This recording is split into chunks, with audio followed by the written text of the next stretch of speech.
Hello and welcome to the Analyst by Vajiram and Ravi, your daily guide to decoding current affairs the smart way for UPSC examination. It's October 28, 2025, and today's edition brings two insightful analytical pieces for Mains 2026. First, a green partnership between EU and India, wherein both of the countries have decided to link their carbon markets. So we will be looking into the strategic move, what it means for climate diplomacy and India's energy transition. Second, the transparency tussle, RTI and CIC appointments. We will be having a critical look at the ongoing concerns and debates surrounding the appointment processes to India's transparency watchdog. Finally, in our simplified section, we will be having a look at the key updates from a prelims 2026 point of view. So let's begin. Hi guys, welcome back again to Analyst. I hope all of you are doing well. I hope your preparation is going fine. With this, let us start with the very first article of the day, which is labeled as North-South Carbon Market Cooperation. Very interesting article which is talking about the carbon markets and the recent carbon border adjustment and how India has also tried to link the same with the EU's carbon market. So this is exactly what we are going to understand, the very basics of carbon market. What do you mean by carbon border adjustment mechanism? We're also going to look into the various challenges and what India should be taking the way ahead. This is extremely important from a prelims and also mains point of view because everything is concerning the aspects of environmental pollution, carbon credits, and also the various steps that we need to take forward. So that is why let us firstly start with the very basics of a carbon market. Now, guys, in mains, I repeat again and again, you have to give a very precise and concise definition. If there is a technical term, if there is anything in the question which needs your attention, it must be defined. So based on the main theme, here we have the carbon market. So if you are going to define it, it is actually a market which allows countries and even companies to buy and sell carbon credits. Now let us understand this through a very, very simple example. Imagine there are two factories. Let us name as emitter A and emitter B. Guys, factories produce a lot of carbon dioxide emissions. CO2 is a greenhouse gas which lead to more and more amounts of concentration of GHG concentration in the atmosphere. It leads to increase in global temperatures and lead to various extreme weather events such as floods, cyclones and whatnot. So that is why typically if we can try to limit the carbon dioxide levels at the factory level itself, then it will be a great thing. So this is why exactly the carbon market system is envisaged, where there are two emitters, as I told before. Maybe one of those emitters, maybe for example emitter B is actually very, very technologically superior. Maybe that particular company is using cleaner and greener energy. Instead of maybe using coal for electricity, it is using solar energy. So in its entire production process, it is able to reduce its greenhouse gas emissions. So from a government point of view, you should try to reward these kind of companies who are taking concrete actions to reduce their carbon dioxide levels. On the other hand, talk about these companies which are emitting a lot of CO2, which are actually producing a lot of coal energy, which are actually using a lot of fossil fuel power. So obviously the carbon dioxide levels will be higher on this level, on the emitter A. So that is why government has actually brought in various principles around the world to reward companies who actually have migrated towards green energy, and also to actually try to punish and try to also limit the amount of CO2 the polluting industries are actually emitting. So this is exactly what the concept is here. What the government does, government comes in this entire system and it imposes a cap here. If you can see here, the dotted lines here, the allocated greenhouse gas emission units here, which is the official term for carbon credits, is actually the cap. For example, say the government has told that you can only emit 100 units of CO2 in 1 year. Now, by better technologies, this company has emitted 80, and this company, for example, has crossed the 100 unit to 120 unit. Now, what we can do here, the 20 units which the emitter B has saved from the government cap, it can actually right now sell those 20 units for some money, right? To whom? To emitter A, so that it can actually compensate for the excess amount of carbon dioxide or the pollution it has caused. This is exactly how carbon markets operate, and how this is priced and where this will be traded. This is entirely the government's ambit right now. The government will decide the pricing. It can be based on market mechanism. It can be also be said by the government. It can be sold by the companies themselves. It can also be sold on the various emission exchanges, on the carbon markets which are formally known as. And based on that, we have generally two types of carbon markets. Firstly, we have a compliance market, which is actually present in most of the developed nations, including even the EU, where all of the companies are following binding targets. So these targets are binding for everyone by law, otherwise there will be penal provisions. In India and most of the developing world, we are following the voluntary market system, where the companies who are actually positing themselves as green, or they want to do good for the sustainable sector, they have actually tried to adopt it on a voluntary level. So based on that, India's market, if we can try to understand, it is kind of on a voluntary level. We do not have a national legal climate market, or say carbon market. So this is exactly what brings us to two PYQs here. Guys, you try to solve these questions right now, because all the topics that we try to discuss here, we also try to link the PYQ. So actually you know how these topics are coming in the actual examination, and also what sort of perspective you should also have while you are reading any article. So this is exactly where is bringing me to India's carbon credit trading scheme. We have just looked into how companies can trade the carbon credits between themselves. In India, we do not have a legal national legislation on carbon credit, right? So what we have is actually unofficial and voluntary networks. It was envisaged in 2023 that we will be having a national carbon market, but still that idea is evolving. As of now, in India, we have the Bureau of Energy Efficiency, another Ministry of Power, who is looking into the monitoring and the pricing and the generation and supply of the carbon credits in India as of now, right? And mainly, we are doing this through three important schemes. Firstly, we have the Perform, Achieve, Trade scheme. This is exactly how the carbon markets operated in the previous slide, right? And we have to understand, India is the third largest CO2 emitter in the entire world. But on the other hand, when we talk about the per capita carbon dioxide emissions, that is quite lower. But when we talk about absolute carbon dioxide emissions as a country, we are at the third level. And this is what we have to understand, that the onus is on us to reduce, at least on the industrial side, which is actually known by the term of decarbonizing the industry. So in Achieve to decarbonize the industry, we have the Perform, Achieve and Trade. Perform means that bring in better technology, green energy, and if you are bringing green energy, you will be having carbon dioxide credits, and after that you can try to trade on the market. So this is actually a scheme which is monitored by the BEE. Next, we also have another way of achieving carbon credits. How? This is an indirect way.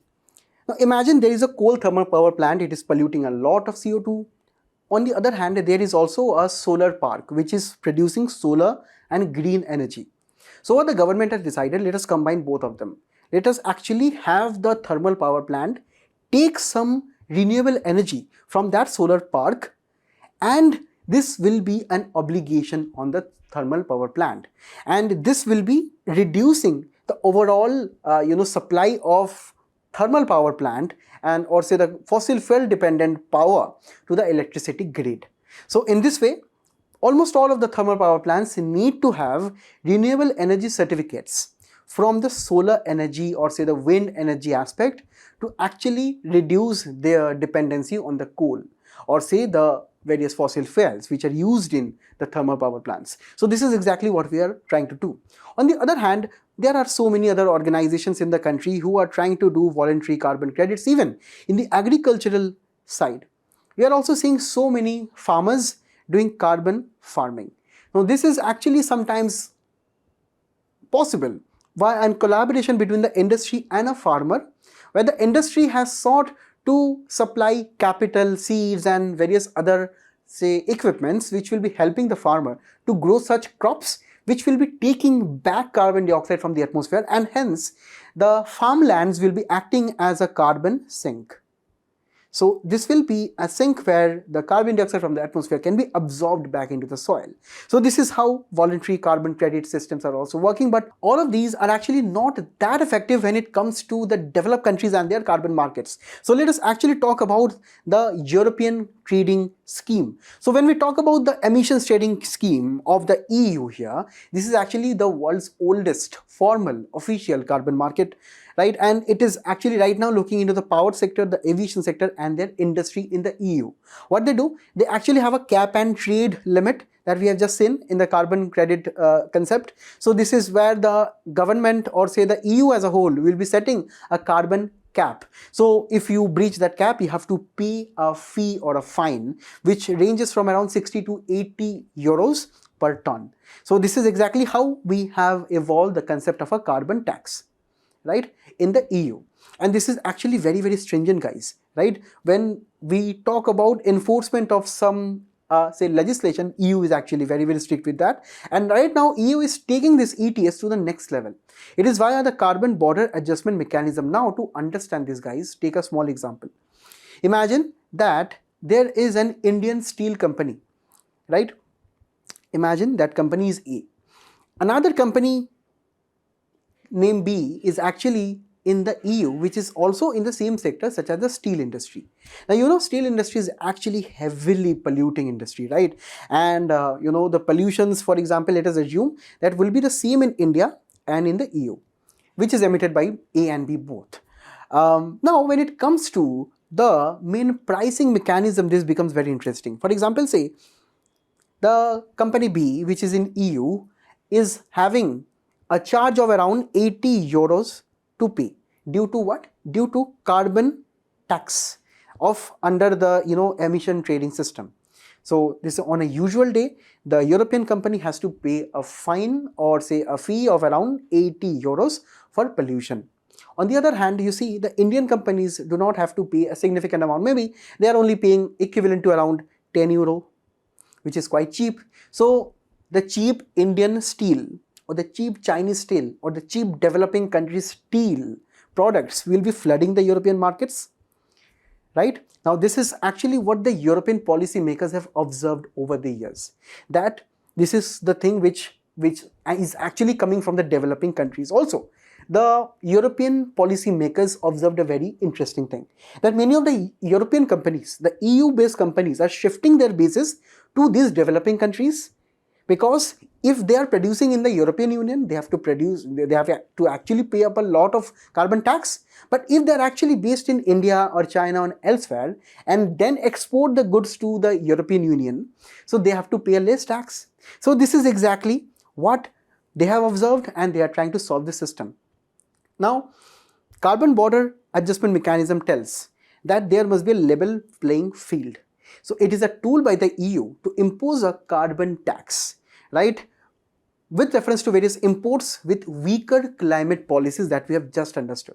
So in developing countries, generally the climate policies are kind of weaker, and this is exactly what we are trying to prevent as carbon leakage. This typically refer to those companies who are shifting base to those developing countries and then again trying to export the steel to the EU.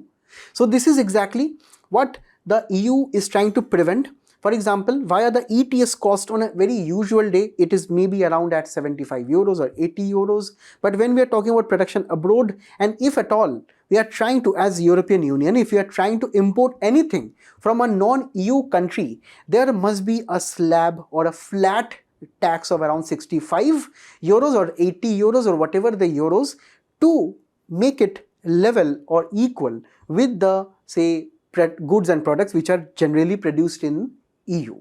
So this is exactly how we have to understand that this carbon border adjustment mechanism is working, and this is trying to calculate the total amount of carbon content of imported goods and taxes accordingly.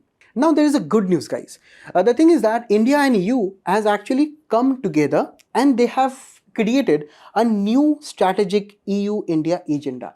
And within this agenda, they are trying to discuss so many things: technology, innovation, security, defense, connectivity, global issues, enablers across various pillars, and so many other things. But we have to understand that they are also talking about linking our own carbon markets, that is India's own carbon market and the CBAM of the EU. So in this particular scenario, the carbon prices paid in India, please note guys, will be deducted from the CBAM levies at the EU border itself. So we have actually a kind of an agreement between the nations so that it can actually prevent the Indian exporters being penalized twice, right?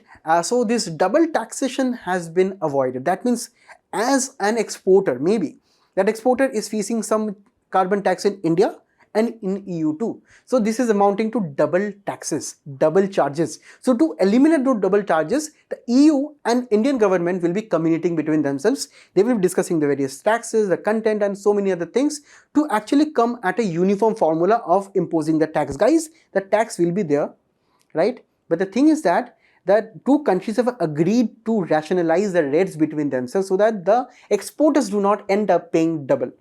So this is trying to help, in actually arriving at Indian carbon price too. So this is exactly what we have to understand, that double payment is kind of ruled out.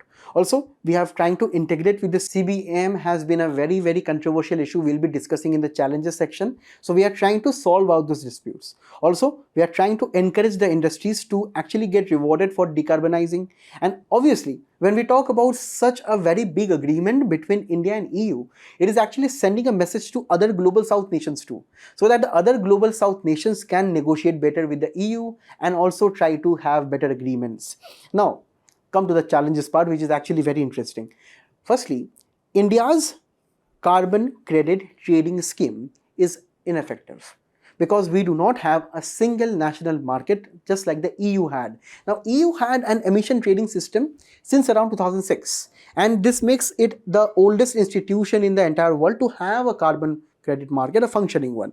But in India, the market is still evolving, right? In India, we are actually focused on power efficiency, right? We're actually talking about project level say efficiency. We're not talking about an unified market level efficiency, right? So this is exactly what we are differing with the EU, which goes for ton verified reduction. So they have mechanized a scientific way to actually arrive at cost effective technologies, green technologies, to actually drive down the costs further lower, to also evade the carbon taxes. So this is exactly why maybe in comparison with India's carbon credits and EU's carbon credits, there can be some legal differences when it comes to actually defining the same. Also, there are institutional gaps. For example, say EU has a very robust system. It has an auditor, it has an independent regulator, it has so many institutions, rules and regulations for carbon market. In India, we do not have a proper structure. Also, when we talk about the prices, right, in India, the carbon taxes are actually very, very cheaper. On the other hand, in EU, obviously being a developed entity, it has a higher, carbon price. So the thing is that EU may not deduct much at the border, but Indian exporters will have to pay a higher amount, right? If the European Union exporters are exporting to India, so they won't see much of a difference. So for them, it will be kind of a 5 to 10 euro difference. But for Indian exporters to EU, it will be a significant difference. If we can convert into Indian money, it will be around 8,000, 9,000 rupees, which the exporter has to pay extra.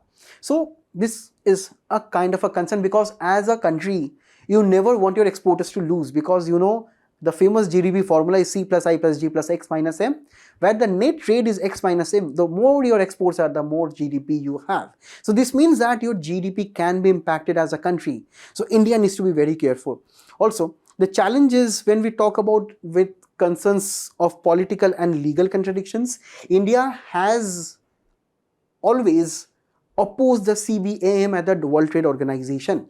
And if India right now is signing a deal, it will send a very kind of a, say, double or dual message to the entire world, right? And this kind of, say, agreements can also lessen the trust that India has with the various other global south nations also. So it actually matters right now how we negotiate with the EU, right? Also, with reference to India's carbon price, right, which is kind of lower, the EU can be having a potential, legal disputes with India based on the carbon pricing mechanism, if at all the prices are different between the two countries. So these legal and political considerations are actually quite significant to consider. Also, at the end of the day, if we are talking about rationalizing the taxes of two nations, we're also trying to lose our sovereignty, right? Because this CBAM allows only the EU to judge in India's climate policy, climate laws, the various disputes will be settled at the European Union or their various jurisdictions, right? So in cases of such matters, right, India's sovereignty is also at stake. So that is why we have to understand this entire CBAM will be impacting our cement, aluminium, fertilizer industries, right? And if we talk about the top exports, we have mineral fuels, waxes, electric machinery, iron, steel, all of this will be affected with the CBAM. So that is why this is a kind of a lukewarm event. It is good and bad at the same time. So that is why India must be understanding the job is not done yet with the agreement. We have to do more. For example, we have to build a strong carbon market in our country. We have to set up the institutions, we have to sort up the laws, the penalties, and the comprehensive act to have a national carbon market so that our sovereignty and the various other issues are also dealt with in India itself. Also, we must be trying to raise our carbon price gradually to match up to the market level in India to actually make our businesses quite easier to do. And also we have so many MSMEs who cannot follow the carbon price properly. We have kept the price lower, right? Or say there have been various measures, subsidies given to actually keep the prices lower. But we have to get rid of them gradually because we have to prepare our Indian markets for the future, because future is all about carbon trading and all those things. So this is exactly why we should be trying to gradually lessen the dependence on the existing system. Also, we have to negotiate an equivalence agreement between India and EU so that all of those disputes and all of those principles which apply in EU must be equitably applicable in India. Also, we must be having independent regulators, emission registries, and auditing in India itself. And also, at the end of the day, some subsidies must be given with reference to the exporters who are trying to export the goods with reference to the EU market. And this is exactly how Indian government should try to shield Indian exporters.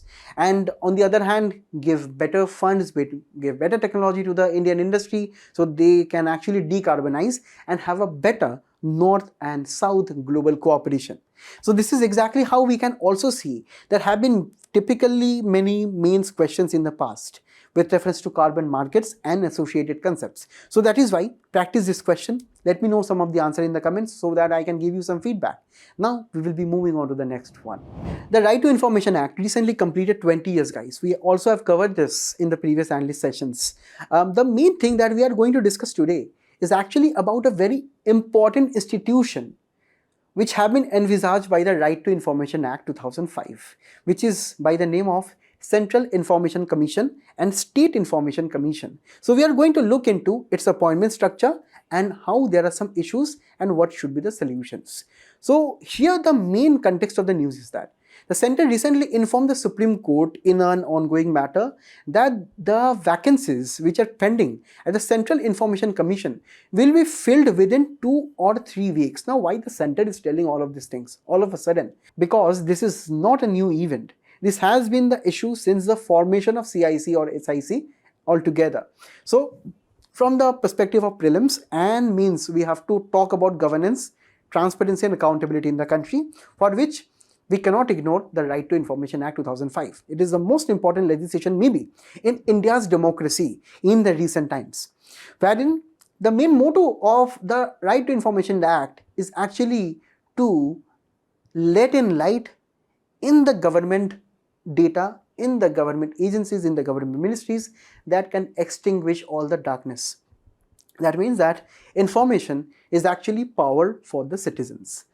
If we do not know how our country is functioning, what funds are used where, and so many other things, for example, even the appointments of some government officials, their records, and so many government ministries and all of their data, all of those things must be accessible by the public with the most easiest convenience, right? So this is exactly how the Right to Information Act was envisaged. And since its formation, right, the information which has been supplied by the government to the public has been instrumental in actually carrying out governance at a very transparent level.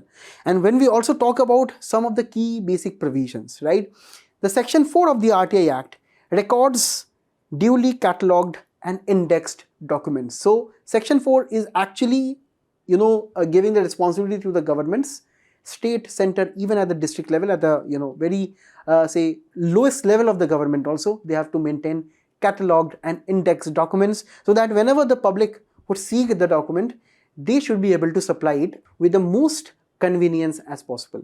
Also, when we talk about section 6, it entitles a person to make a request in writing to the central or the state public information officer.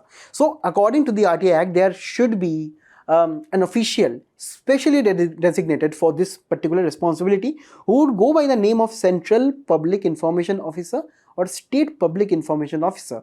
Between them, there would be various hierarchies who would be reporting to the state or the Central Public Information Officer. Also, when we talk about in writing, so this can be in writing or also on a digital level. And here you can actually pay a very nominal fee of 10 rupees online, and you also can get the information. Also, these are some of the important aspects. For example, section 7 says that public information officer should actually try to give the information or say reject within 30 days. And also, person who have not received the information within 30 days can appeal to the various bodies here.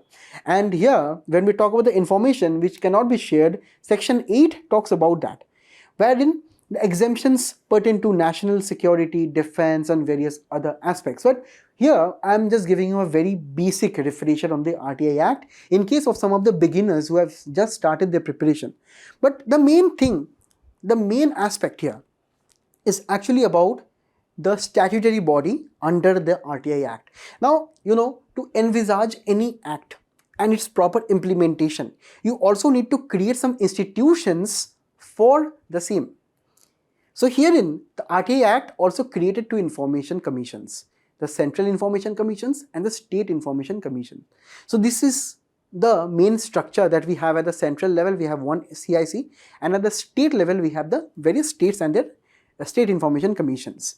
Now, the composition would be that at the CIC, there would be one CIC, the Chief Information Commissioner, and not more than 10 Information Commissioners. At the state level also, the same thing continues. When we talk about the appointment here, they are appointed by the President of India on the recommendation of a select committee. On the state side, it is actually done by the Governor. Now, who all will be in the select committee? The Prime Minister at the central level, Leader of Opposition in the Lok Sabha, and Union Cabinet nominated by the Prime Minister.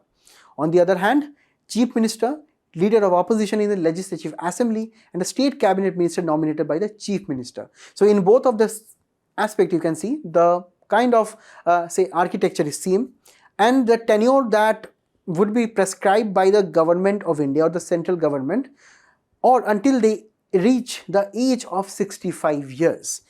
And with reference to salary, allowances, other service conditions, the RTI Amendment 2019 Act actually, which has been prescribed by the Government of India, Central Government of India, so it will be actually deciding all of the matters. And also, let me tell you, as a part of this 2019 agreement, the status of the Chief Information Commission was held to be equal to the Cabinet Secretary and the various other information commissioners. It was held to be at the secretary level to the Government of India. So quite prestigious posts, but this amendment actually diminished some of the power and responsibilities of the CIC. We will be understanding this under the recent concerns in the information commissions. Firstly, we have to talk about the main topic of the day, which is about the vacancies. Now, if you understand, vacancies and pendencies case at the information commissions are rising. Right, with reference to the various vacancies, right, many of the information commissioners at the state level are not appointed, the chief information commissioners at various states, for example Jharkhand and various other states, are even not functioning. So it is in a sense, kind of an headless institution at various state level. And RTI Act is a very important act, guys. It is an act where you can get the information from the government side. And if your state institution is functioning without a state chief information commissioner, or say the other information commissioners are not appointed, the posts are vacant, then what is the use of the act? Because if you have any issue with the act, you have to appeal to them.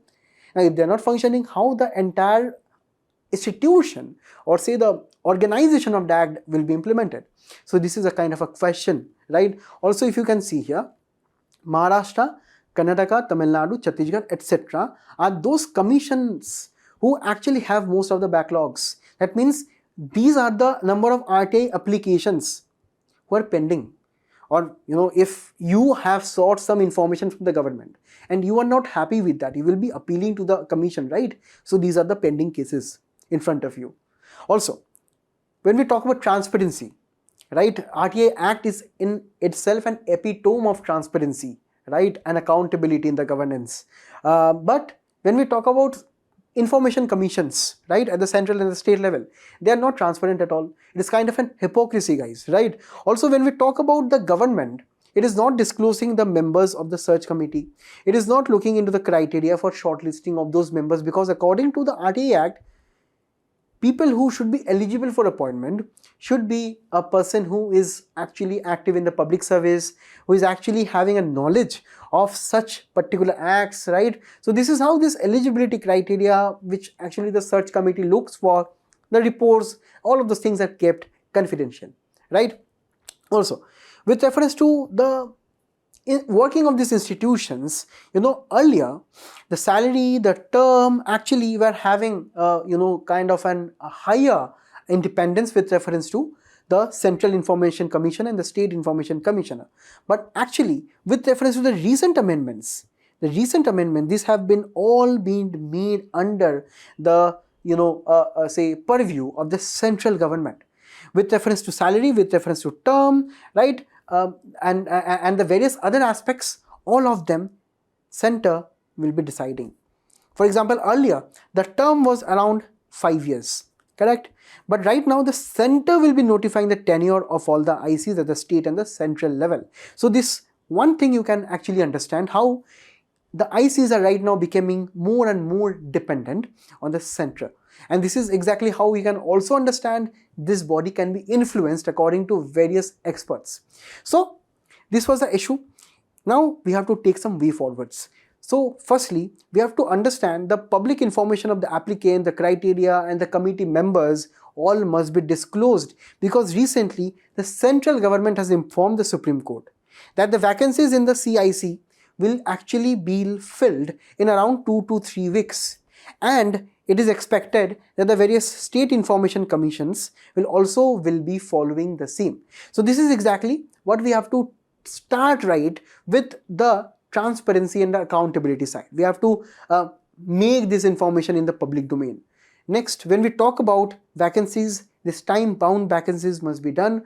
Also, fixed tenure and independence, pay structure and various other aspects which were existing prior to 2019 should also be restored, because the Chief Information Commissioner or the central and the state level were actually considered to be actually of very high level officers with high independence, with high amounts of impartiality and all of those ethical values. Now if you are making that particular organization dependent on central's instruction, it is very difficult to follow.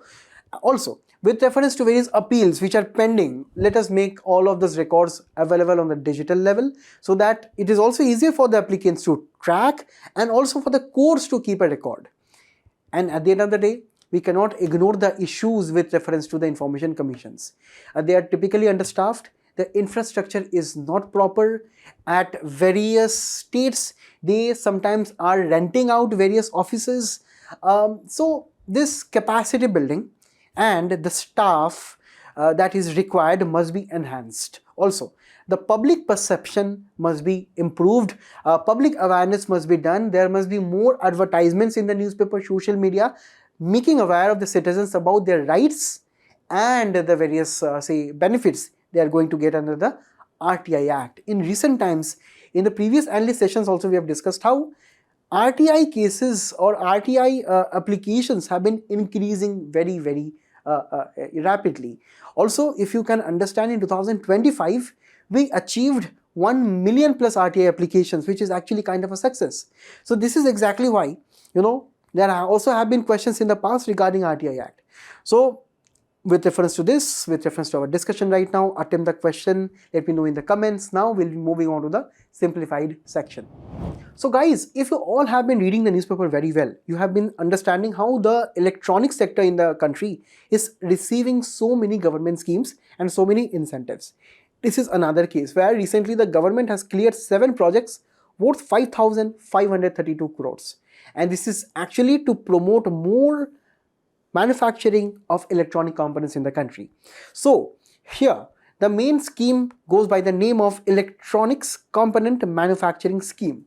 Now, when we're talking about electronic components, we actually mean smartphones, laptops and all of those things, but also, most importantly, we are not trying to produce here in this scheme a total complete product. We are trying to produce the raw materials such as the circuit boards, such as the various amounts of capacitors and the various small electric raw materials, right? So all of those things we are trying to produce.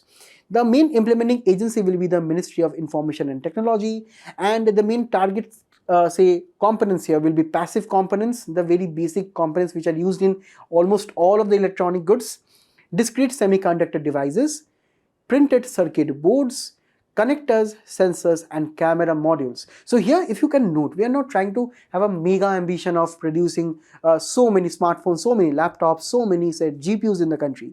We are trying to start small. By starting small, by starting to produce such components, we can gradually integrate ourselves into the global value chains. Now, these are the supply chains, right? For example, say if any electric device such as smartphones or laptops are being designed, they're designed keeping these components in mind. So let us become a leader in this first. Then we will be also taking a leapfrog in taking or actually being a leader like China has done over the years. So the main incentive structure will be that there will be 6 years with 1 year of gestation period for the industries which are already there or for the new industries to set up. Now, this will be a turnover linked incentive. This means that the total turnover of your company in 1 year will be deciding how much benefit or how much money you will be getting under the scheme. The larger the turnover, the larger the benefit you will be receiving.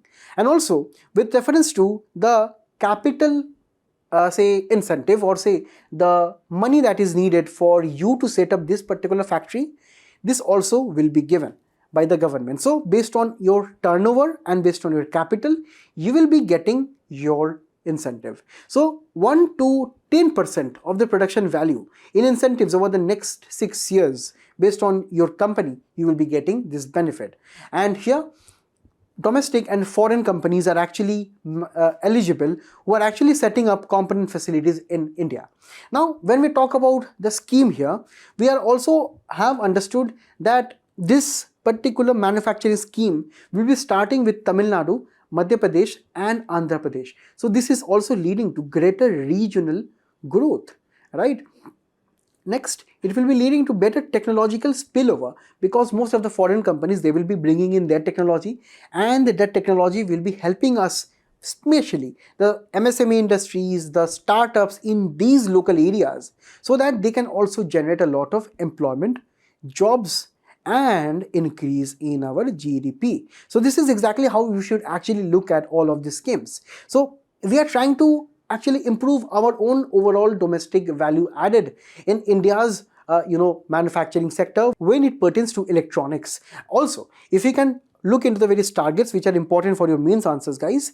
So here in 2025, India is actually producing around $110 billion of electronics items. Now we are trying to increase it to 300 billion. Also, value addition in manufacturing right now is around 20% only. We have to increase it to 30 to 35, 40%.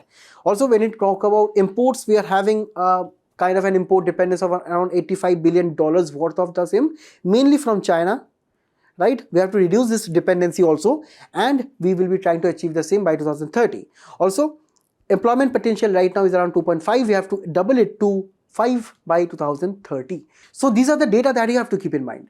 Now, we have to also look at the various other electronic policy ecosystem that the government is trying to achieve. At the very beginning, I've told you, right, that in the newspapers right now, we have all the important schemes pertaining to electronics and the promotion of the same. So, pertaining to the same, we have also the PLI scheme for large-scale electronics manufacturing, where we are actually focusing on big products, smartphone, IT, hardware, and so on, wherein we are actually trying to give around 4 to 6% incentive on the incremental sales each year. Also, we have the SPECS scheme, which stands for Scheme for Promotion of Manufacturing of Electronic Components and Semiconductors. We are actually trying to give around 25% capital support. Capital support, again, it means the support that the company needs to set up a particular factory, machines, and etc. Also, we have a DLI scheme, Design Linked Incentive, mainly to focus on the semiconductor industry in the country. It is actually focused on chip design startups, and here 50% reimbursement on the design cost will be given by the government up to a particular amount. Also, India is trying to promote Semicon India program. Here we are trying to manufacture more semiconductors, display fabs, etc. We are also having a support from the government up to 50%. So all of these are very important for your exam, guys. Now we'll be moving on to the next topic. Guys, you will be very shocked to know that the MGNREGA program was suspended in 2022 in West Bengal, and since then the MGNREGA work has not been going on properly. So this is exactly where we will be taking some time to reflect upon the very basics of MGNREGA scheme, and we are also going to understand what the exactly challenge was there. Also, when we talk about the very basics, we have to understand that MGNREGA is actually a kind of a scheme to reduce unemployment and poverty in rural India by giving employment to rural households, people who are actually more than 18 years of age, and mainly you will be given unskilled manual labor. So here, when we talk about the nature of the job, it is not a skilled profession. It is where the various sections of the population in rural areas where they do not have a proper employment, they can actually join in for 100 days a year. And this is actually 100 days of wage employment per household. When we talk about the time-bound employment here, work must be provided by the government, mainly at the Gram Sabha level, within 15 days of your application, failing which the government or say the Gram Sabha directly will be giving that particular person unemployment allowance. Also, when we talk about the unemployment allowance, it is around 1/4 of the wage for the first 30 days. Even after that, if some person is not getting, then the person will be getting half of the wage. Also, when we talk about the workplace or the work site where the people will be engaged in construction activities, repair, maintenance, and so many other types of activities under the MGNREGA scheme, within 5 kilometers, the work site must be located. After that, if someone is dedicated to another work site, travel allowance also is applied. When we talk about the performance of the scheme, it is mandated under Section 17 of the MGNREGA Act here that a social audit will be conducted. The social audit, the wage earners, the government officials, the NGOs, the Gram Sabha, everyone will be consulted. When we talk about the working conditions, the work site should be very, very convenient. Medical aid, water, NJD, and various other things must be present. Wages must be paid within 15 days, and in case of any delay, that must also be compensated. And at the end of the day, in recent times, the government has actually moved on from paper-based system to an online-based system when we talk about maintaining rules and regulations, data of all the say workers under this app, and also to give the various say funds and the various other things. Everything will be monitored on a digital platform. Now, in 2011, there was a very interesting question. Right? Now, let me know what is the answer in the comments below. After this, have a look at the data, guys, here. In the recent times, as we can see, there is a kind of a trend where the levels of employment under the MGNREGA Act is decreasing. right? Also, when we talk about the households demanding work under Manrega, that is also kind of decreasing according to official figures, right? Now, this means that maybe there is a tendency by the government, by the central government, to kind of decrease the funds for the Manrega program in recent times. According to some experts, it has already been observed in the previous 2-3 union budgets that the funds for Manrega has been declining. Now, there is a particular state in India which is actually very upset with the way the central government is dealing with this act. Now, in 2022, the central government told that there have been various irregularities by the West Bengal government when we talk about the various work sites plus the funds of around 10,000 crore, right, which has been kind of mismanaged allegedly by the state government. And this particular decision to suspend the Manrega Act in West Bengal has led to the, say, economic downfall worth of around 4,000 to 6,000 crore in potential wages. So this is exactly how this case went up to the Supreme Court. Supreme Court looked into the matter, and then all of the agricultural workers, unions actually welcomed the Supreme Court order, which dismissed the previous kind of the centre's ruling, which is not letting the Manrega Act function in West Bengal. As of now, this act is right now operational in the state of West Bengal, and the Supreme Court also observed various other issues with the act. Firstly, we do not have enough data of the shelf of works or the type of works at the village level, because the Gram Panchayat is actually the main implementing body at the local level. Also, the Aadhaar enabled payment system, right here, 43 lakh out of 2.53 crore workers are non-compliant because of some age-related issues, because of some address, names, and so many other data that are not properly filled. Also, when we talk about deletions from the worker rolls, it is to the tune of 83 lakh in the state of West Bengal itself, and this is around 15% of the national total. So this means that many people are right now living in poverty.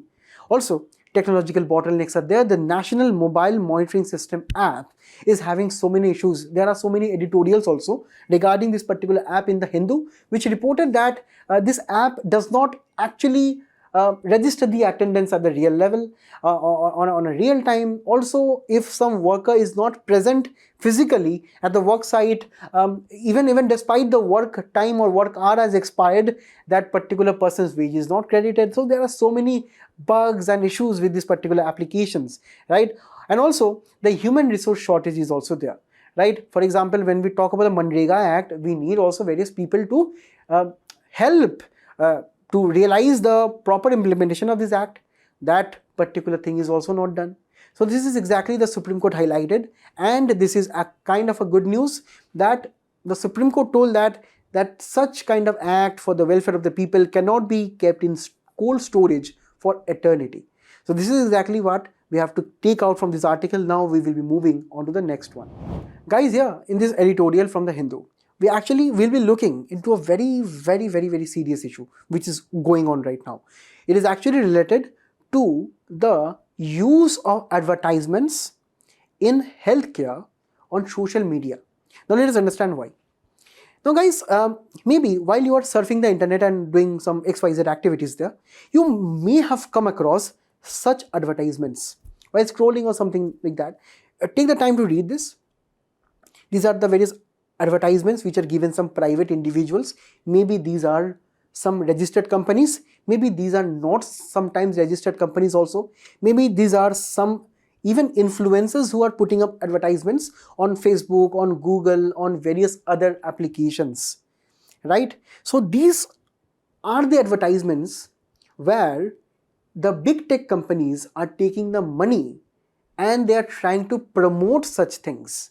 They did not verify whether these drugs are actually clinically tested or not, whether they are having any side effects or not.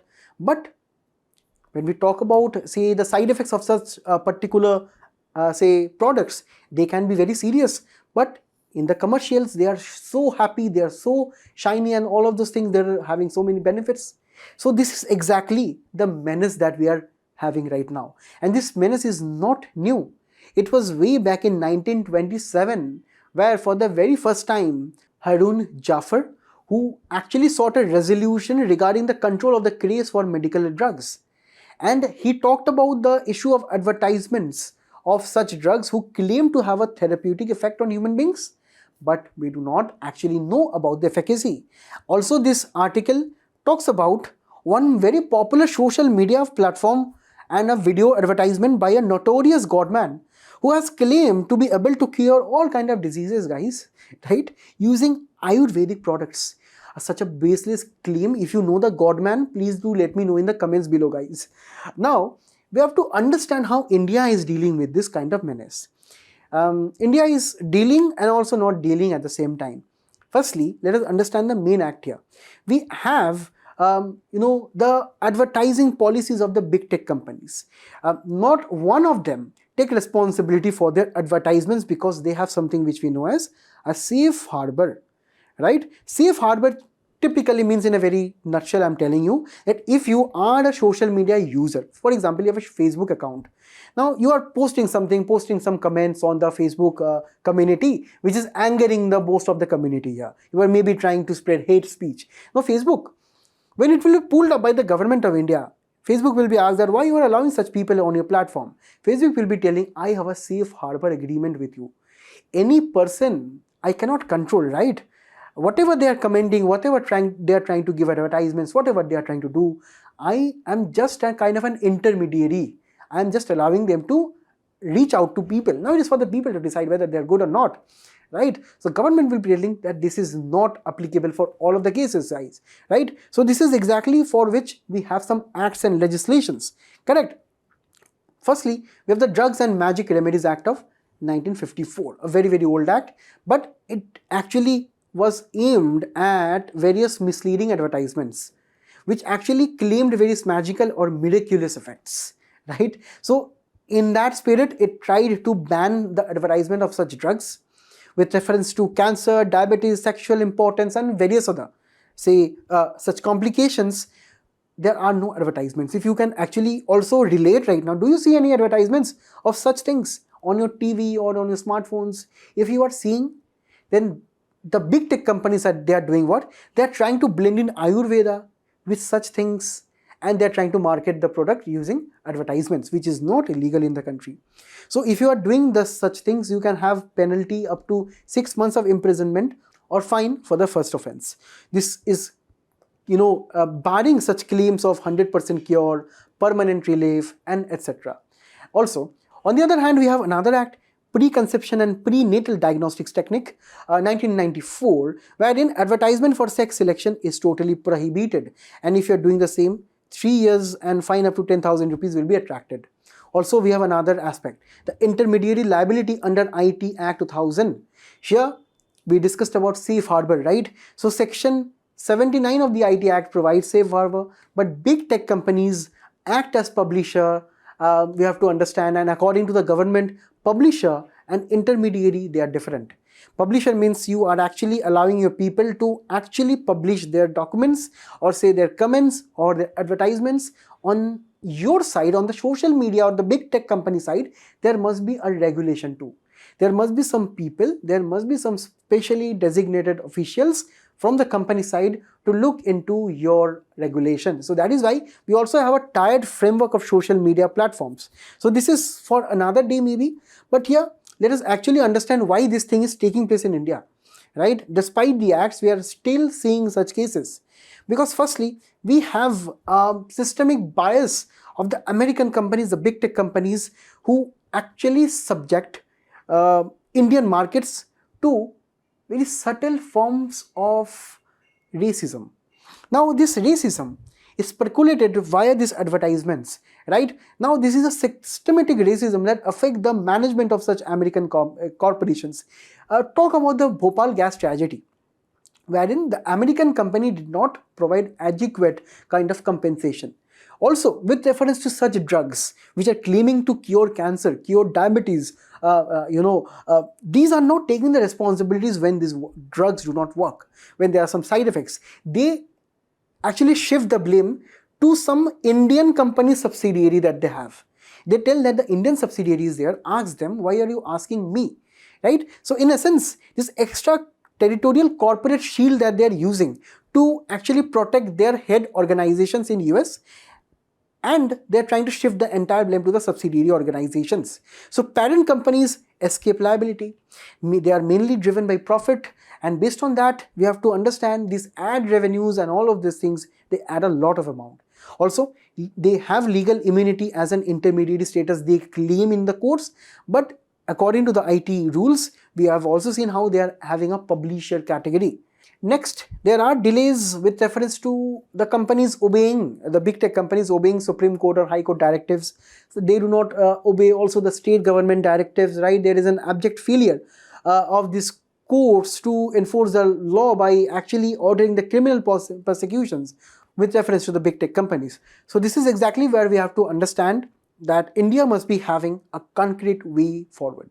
Firstly, we have to have a strong legal framework. We have to amend the existing act. We have to include online advertisement as a kind of an offense under this act.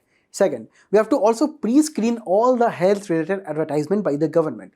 Next, accountability must be fixed. For example, right now it must be explicitly quoted that these big tech companies are actually publishers for any kind of paid advertisement. If you are taking money for those advertisements, you should also take the responsibility. Because, if you were an intermediary, you would not take money for the same. If you are a publisher, you are taking money, you are taking ads, you are running campaigns. For this, you have to be held liable. Also, more Indian managerial personnel must be held liable legally in the country, so that at least the big tech companies and their Indian managers, they are actually kind of afraid to do such activities. Also, when we talk about the institutional strengthening, we have to have a digital health advertisement regulatory cell within the CDSCO or ASCI, which are actually the main authorities when we talk about drug regulations. Also, regular audits with reference to experts must be done of the big tech companies and their advertisements and their advertisement libraries, or say the catalogs. Also, when we talk about the international comparison, in the US, they actually have a joint penalizing provision with reference to such advertisements. In the EU, Digital Services Act actually talks about moderation. India can also have a hybrid of the same. And also, we at the end of the day need a kind of a awareness program for the public. Right? We need to actually promote scientific temperament, which is actually a part of a fundamental duty, guys, under Article 51A. And this is exactly why we have to launch more campaigns, make people aware of such advertisements and their side effects. So let us now move on to the next article. In recent time, guys, we have so many instances of long tunnel projects in the country. But there are some issues with reference to their say construction and all of their architecture. So this is exactly why from GS3 perspective we have to look into what are exactly the issues.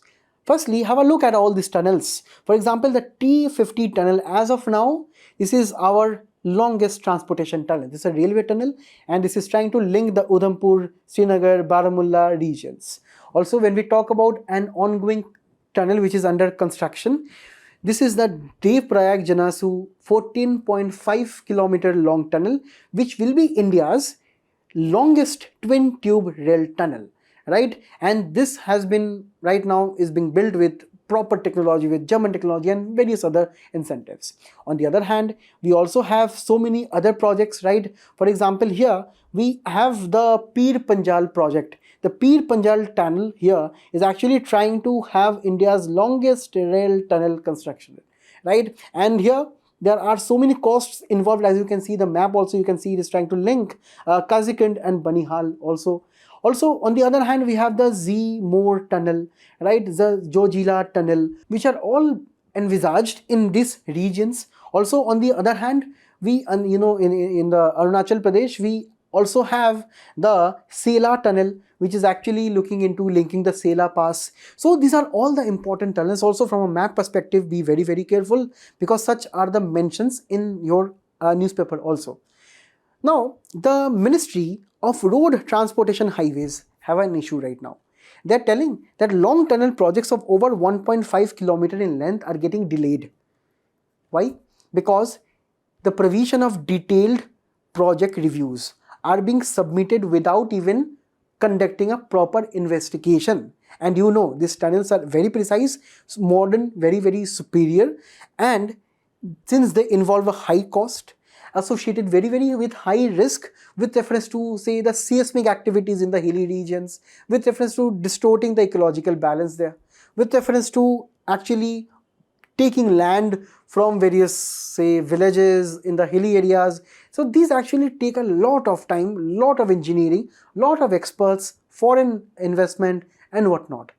And if these are delayed, this is not good for the country.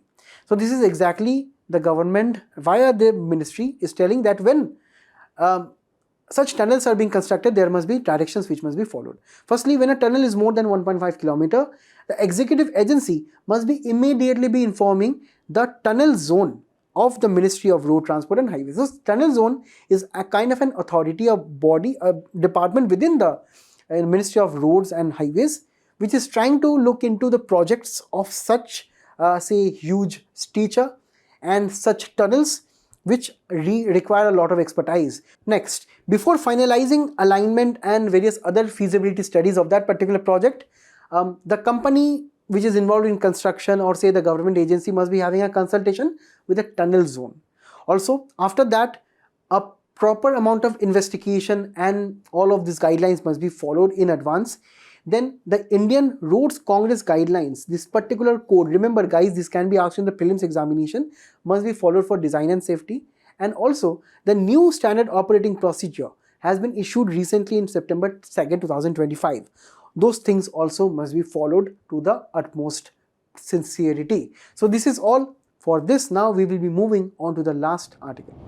Vodafone Idea recently got a major relief with reference to the various charges and the taxes it had to pay to the central government.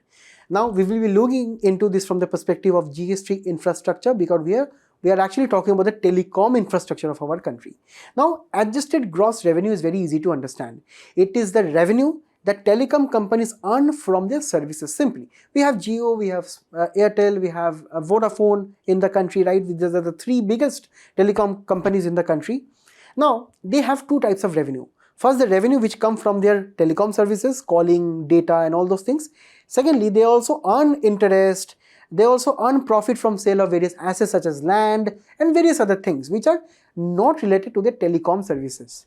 Now, if you are a government, right, you will be taxing your core telecom revenue obviously, because you are earning money from that. Also, as a government, the government would also kind of taxing the entire company, right? Now, an entire company is, mastering profits. So that is why in cases of profits, the government would step in to charge taxes. So this is why we have to understand that telecom companies, they have argued for long that if you want to tax my core telecom revenue, not my non-core revenue, right? So this is actually what is under dispute. We have to understand that all of the telecom companies back in 2005 and 2015 and all of these years, they have actually approached the Telecom Dispute Authority. Now this Telecom Dispute Appellate Tribunal, this tribunal firstly told that these non-core revenue activities are not taxable. This will not be taxed by the center. But when this appeal went to the Supreme Court, firstly to the High Court and then to the Supreme Court, the Supreme Court told over and over again that both of these revenues should be taxed, right? And the government have been, pursuing this matter because there have been lakhs of crores which have been been due, right? Because there have been around 1 lakh crore which has been pending from such companies. And the Department of Telecom, their stance has been clear that all revenues, even non-core ones, will be included if you are talking about a company, right? And that is where these huge dues and penalties are piled over the years because of the saga or the story which is still continuing at the Supreme Court. Now, what has happened?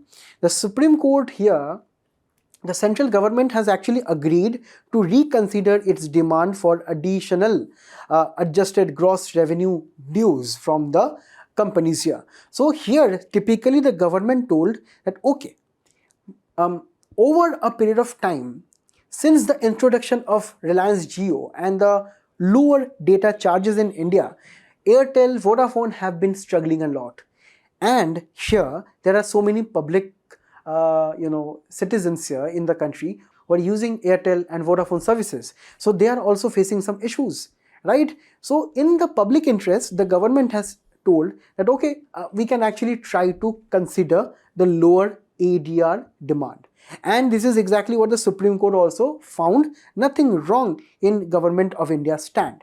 Because here at the end of the day, the companies would be paying lesser AGR, but on the other hand, the public also will be benefiting because they will be getting better network. Because of this huge dues, fees and penalties, Vodafone and Airtel and maybe also Jio is not able to properly deliver the best quality of internet, the best quality of services at lower rates. So at the end of the day, if the government is collecting this huge amount, right, it will be at the end of the day, consumers who will be paying this amount indirectly via higher telecom charges. So this is exactly why the government has decided to kind of give a relief and consider it. We'll be looking on what is actually the final outcome. But as of now, we have reached the very end. I thank you for all being a very, very patient audience. All the best for the quiz which is following up. Please do attempt it. And all the best and best of luck till we meet again. Thank you.